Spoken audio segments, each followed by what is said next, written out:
In this video, I'll show you how to reset your BT Smart Hub to its factory settings. This can help fix network issues or restore your hub to its original state if you've forgotten your Wi-Fi password. Let's get started.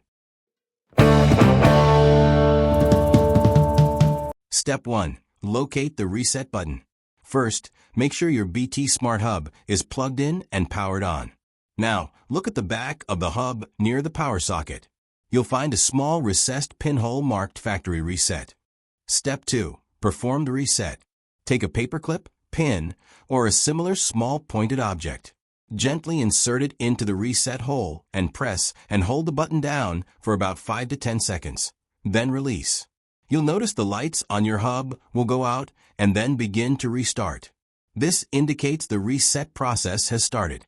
The hub will take a few minutes, usually up to 5, to restore itself to factory settings. Wait until the power light shows a steady blue color, which means your hub is ready to use.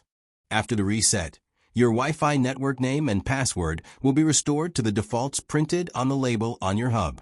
You'll need to reconnect your devices using these default credentials.